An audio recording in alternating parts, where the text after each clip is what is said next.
Hello students, welcome back to Abhi's tech lab. যারা এবছর মাধ্যমিক দিচ্ছ এবং পরবর্তীতে কম্পিউটার সায়েন্স নিয়ে পড়ার প্ল্যান করছো, তাদের জন্য এই ভিডিওটা প্রচণ্ড ইম্পর্ট্যান্ট। কারণ এই বছর থেকে কম্পিউটার সায়েন্সের সিলেবাসের মধ্যে একটা হিউজ চেঞ্জেস এসছে। গত বছর ফেব্রুয়ারি আর মার্চের দিকে একটা নোটিশ আসে, যে নোটিশে আমরা জানতে পারি যে কম্পিউটার সায়েন্স এবং অ্যাপ্লিকেশনের সিলেবাস চেঞ্জ হয়ে যাচ্ছে। তো আমরা ভাবি যে গত বছর থেকেই সেটা রিফ্লেকশন হবে, বাট সেটা হয়নি।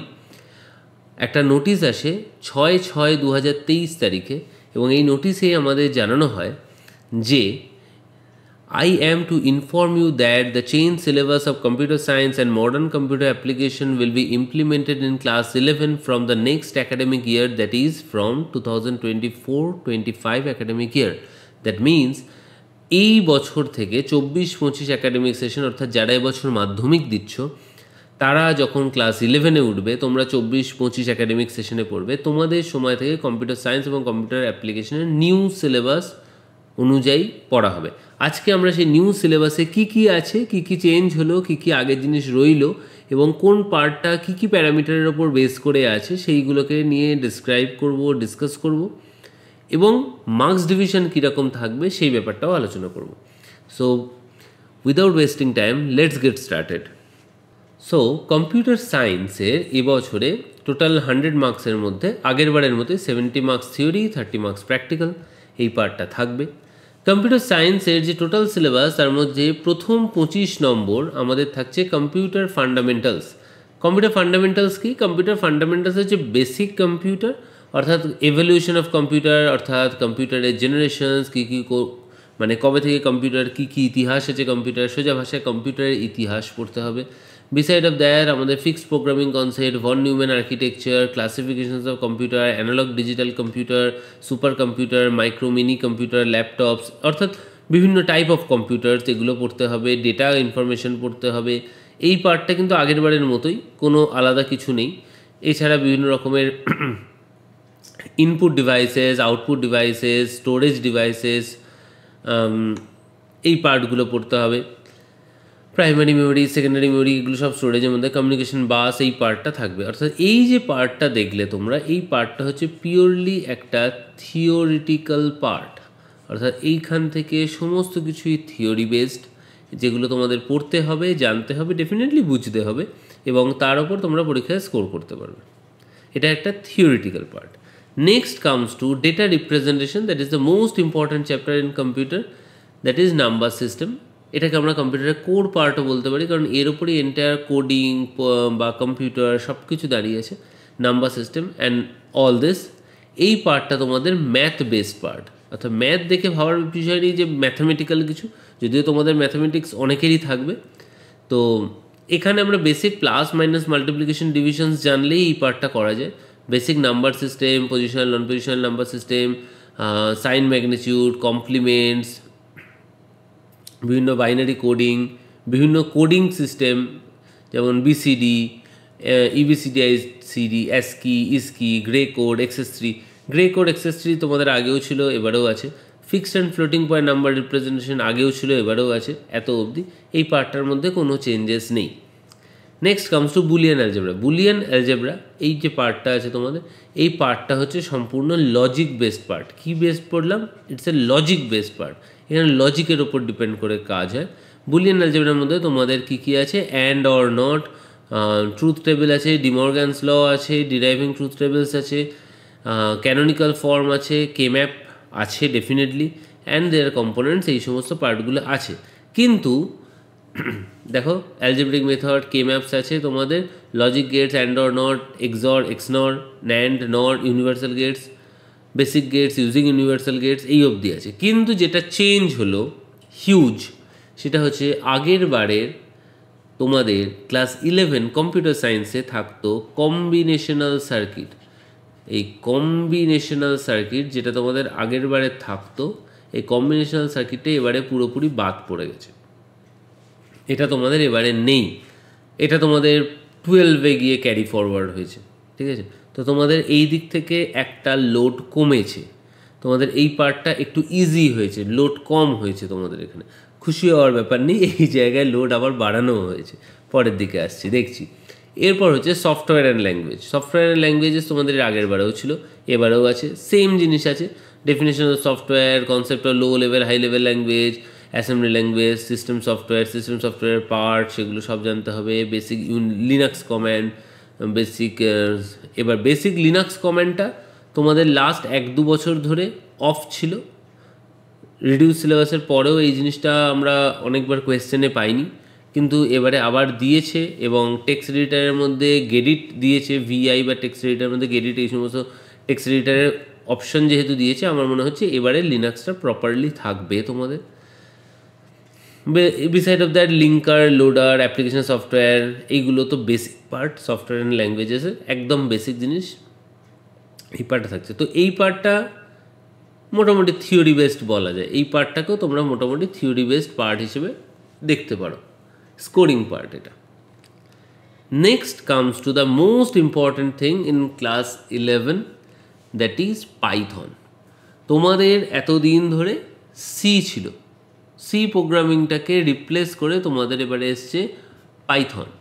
পাইথন তোমাদের আসার আমি বলবো সবথেকে ভালো দিক হচ্ছে তোমাদের সিলেবাস এখন সিবিএসসির সঙ্গে অনেকটা ইকুইভ্যালেন্ট হয়ে গেল। কারণ সিবিএসসিতেও পাইথন আছে, তোমাদেরও পাইথন আছে। আর পাইথন হচ্ছে এমন একটা ল্যাঙ্গুয়েজ ইন মডার্ন ডেজ যে আমরা যে কোনো সাবজেক্ট নিয়ে পড়াশোনা করলে সেখানে যেখানে কোডিং লাগে সেখানে পাইথন মোস্টলি ইউজড হয়। তো সেই জন্য পাইথনটা জানা সি এর থেকে অনেক বেটার। সেই জন্য পাইথন ইন্ট্রোডিউস হওয়াটা কম্পিউটার সায়েন্সের স্টুডেন্টদের জন্য একটা বিরাট বড় টার্নিং পয়েন্ট আমি বলবো। পাইথনের সঙ্গে তোমরা কী হচ্ছে দেখো, basic fundamentals of Python, flow charts, methodologies, এগুলো একদম বেসিক জিনিস পাইথনের। এগুলো তোমাদের সি এর ক্ষেত্রেও এই একই টাইপের জিনিস পড়তে হতো। পাইথন যেহেতু ইন্টারপ্রিটার ইউজ করে, তো ইন্টারপ্রিটার অ্যানাটমি, পাইথনের basic data types, expressions, conditions means if else, loops means for, while, different kind of functions, output consoles, input and output exceptions handling, এই পার্টটা ইম্পর্টেন্ট পার্ট থাকবে তোমাদের। ট্রাই ক্যাচ, রেজিং এক্সেপশনস, এই পার্টটা comparatively important থাকবে তোমাদের। Scopes, namespace, modules, like this. এত অবধি হয়ে গেল তোমাদের পাইথন, অর্থাৎ পাইথনের বেসিক পাইথনটা ক্লাস 11 আছে, পাইথনের একদম বেসিক পার্টটা ক্লাস 11 আছে। একটা দুটো মডিফাইড পার্ট আছে, যেরকম বললাম exception handling and like that.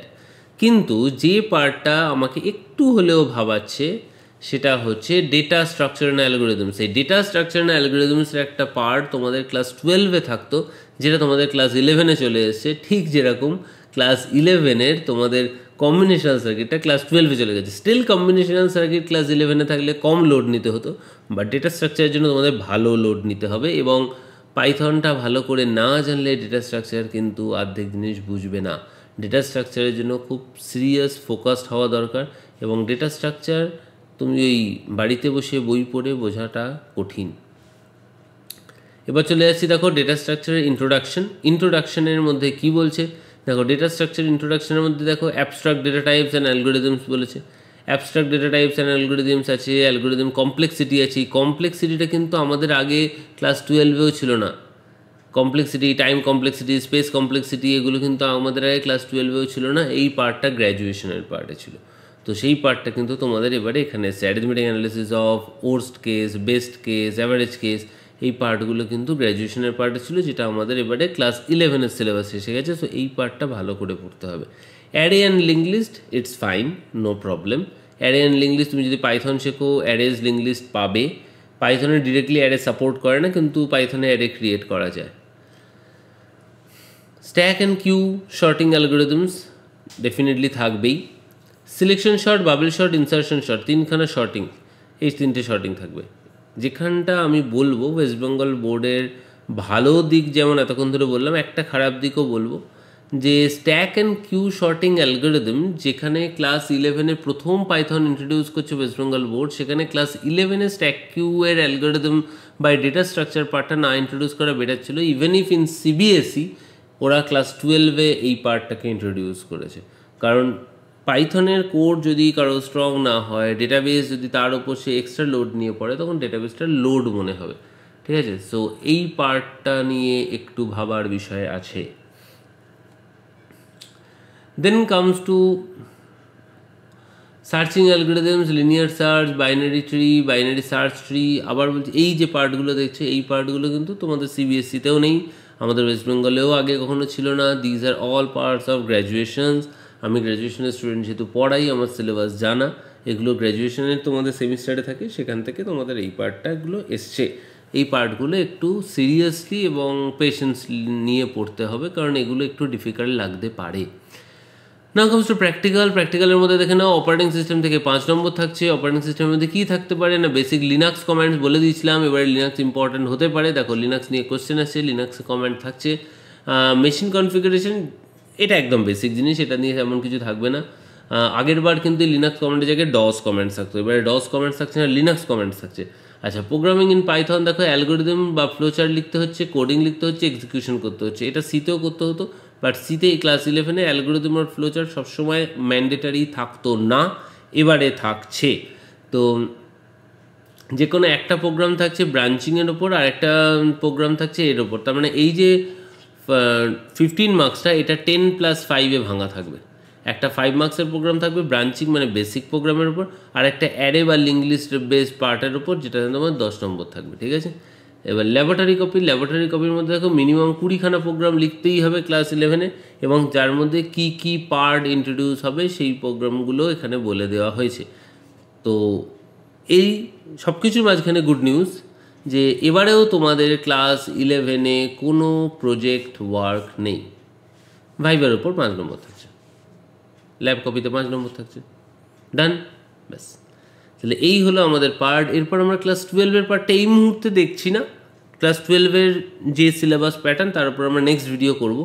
আমরা সোজা এখান থেকে চলে যাব আমাদের মার্কস ডিভিশনে। চলো মার্কস ডিভিশনে যাই। This is the marks division of class 11 computer science.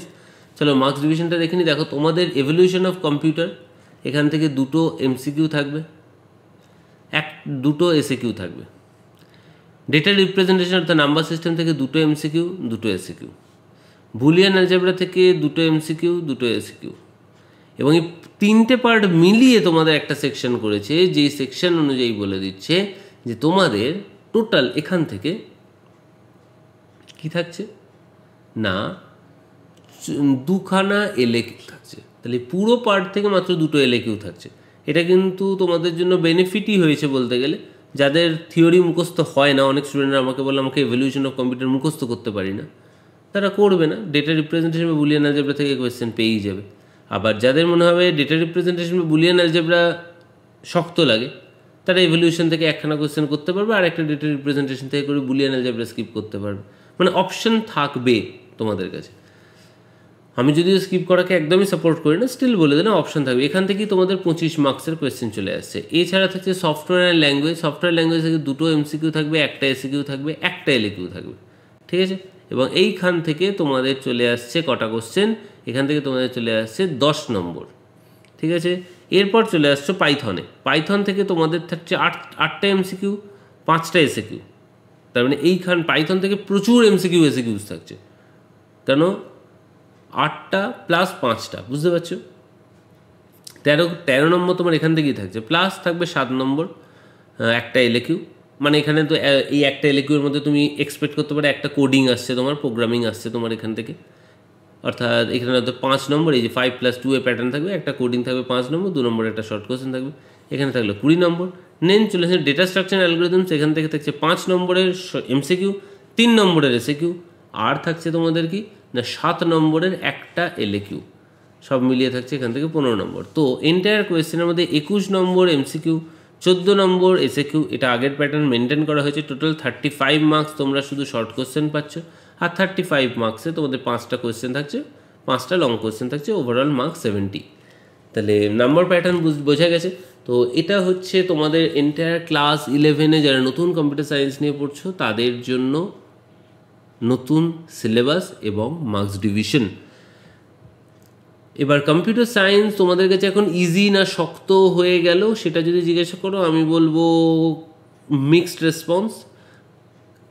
Data স্ট্রাকচারটা একমাত্র আমি বলবো যে ওটা একটা এক্সট্রা লোড হয়েছে তোমাদের জন্য।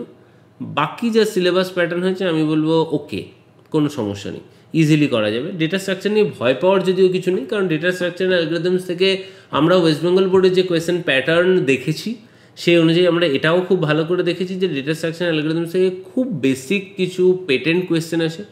এখন নতুন সিলেবাসে নতুন কোয়েশ্চেন না হলে বোঝা মুশকিল, কিন্তু ওভারঅল কোয়েশ্চেনের মধ্যে খুব বেশি কিছু মানে কারিগরি থাকে না ডেটা স্ট্রাকচার অ্যালগরিদমস থেকে। সো এটা নিয়ে খুব বেশি হেডেক নেওয়ার বিষয় নেই। এবার কম্পিউটার সায়েন্স বা অ্যাপ্লিকেশন কারা কারা নিতে চাও বা নিতে পারবে এই বিষয়ে যদি বলো, সেই নিয়ে আমি এবছর আরেকটা ভিডিও ডেফিনেটলি করব, যেরকম প্রত্যেক বছর করি। এবছর তো সিলেবাস চেঞ্জ হয়েছে, এবছর ভিডিও করতেই হবে, ডেফিনেটলি আরেকটা ভিডিও করব।